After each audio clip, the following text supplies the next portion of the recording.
You're listening to Learn with Garrett Mickley. Hey there, my name's Garrett Mickley and I'm an entrepreneur, but sometimes I make podcasts. In the Learn podcast, you will learn more efficiently so you'll be more competitive and stay one step ahead in your field. A very, very long time ago, people used to draw on cave walls. They told stories with these pictures. Some were to pass knowledge, some were for entertainment. Then, some people figured out that it was easier to etch writing into clay. They discovered they could move the hardened clay around a lot easier, because caves don't move, and the stories weren't left in caves. Turns out, some cave people said they preferred cave writing. They said they liked the way it smelled in the cave, and the way it felt in their hands. They didn't care that they couldn't take their stories elsewhere, or that it only took one person tripping and falling to wipe away a picture. The cave people went on with their lives drawing pictures in their caves, and the clay tablet people went on with their lives getting to tell stories elsewhere. Later on, around 105 AD, paper was invented. People started writing on paper and binding paper together to create books. It was lighter and easier to tell longer stories or transfer larger amounts of information. Sure enough, some clay tablet people said they preferred clay tablets. They said they liked the way the clay smelled, and the way it felt in their hands. They didn't care that they were heavy or hard to write in, as well as fragile.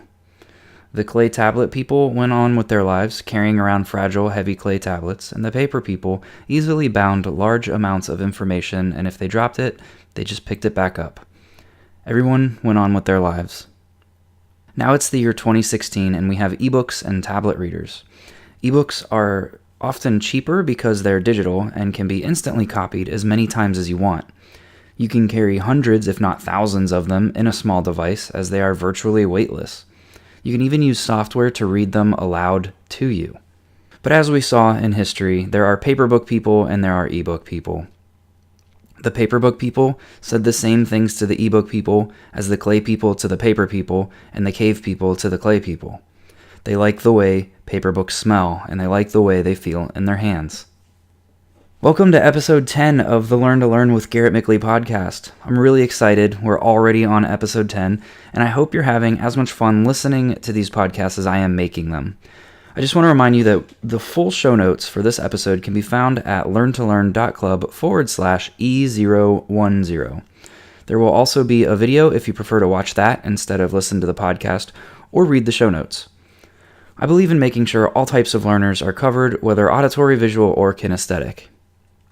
This episode is about the debate between paper books and ebooks.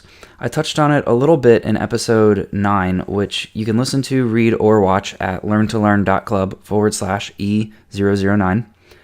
I want to talk a little bit more about that this week because I think it's important to discuss. There are obvious benefits to each. Who wants to carry the 1,072-page Infinite Jest by David Foster Wallace all the way to that coffee shop with the cute barista? Who wants to hold it, switching hands as each one gets tired after only a minute or two?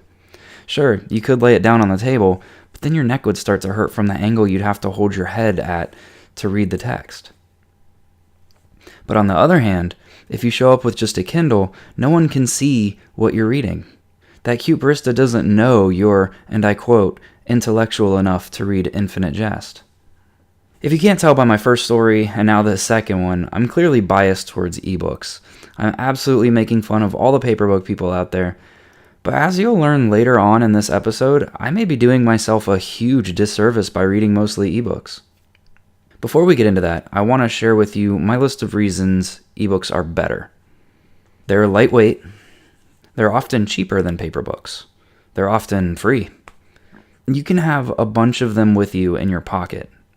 They frequently come with a search feature. They frequently come with other creature comforts, such as the ability to look up a word on the fly. Many are interactive, which greatly benefits both visual and kinesthetic learners. While poking around the internet and doing some research for this episode, I found a great article on the publisher Scholastic's website. This particular article, which I'll link in the show notes, was focused on ebooks and tablet reading for kids. While there are quite a few negatives, which I'll get to later, there were some positives. One positive was that when text was combined with audio and animation, pre-kindergarten students tended to identify printed words much better later on. Another positive was that for a child, interactivity is more engaging and helps develop fine motor skills. Kids seem to have more enjoyment reading ebooks and thus are more motivated to learn. Ebooks can also cater to different learning styles depending on how that particular ebook is developed. However, studies have been conducted multiple times over the last few years, and many of them conclude that you retain more information from a paper book than from an ebook.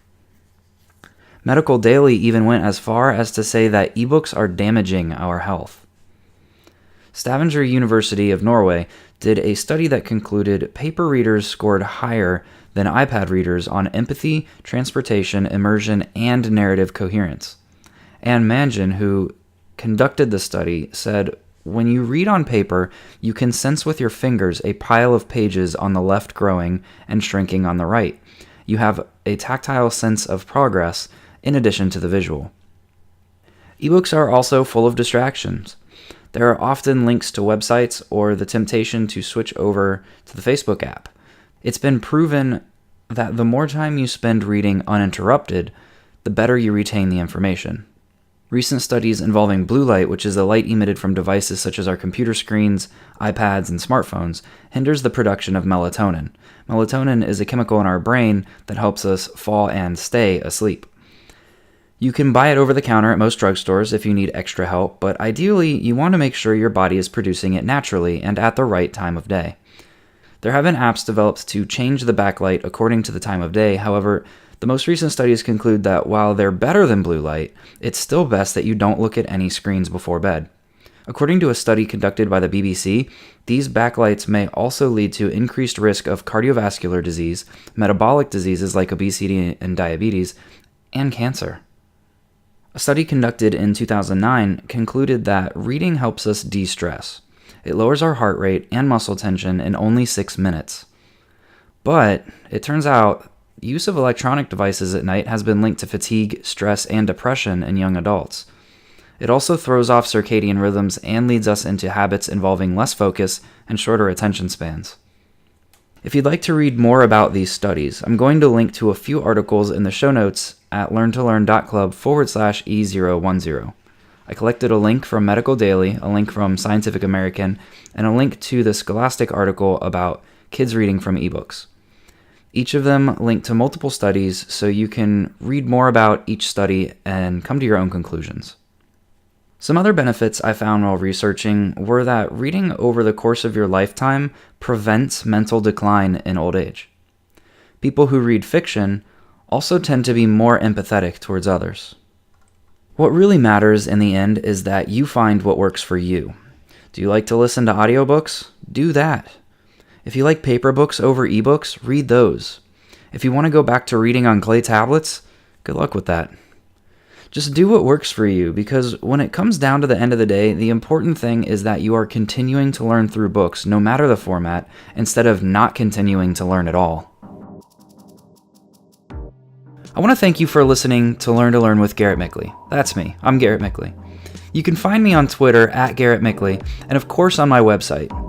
If you enjoyed this show, I'd really appreciate you subscribing and giving it a review at learntolearn.club/iTunes.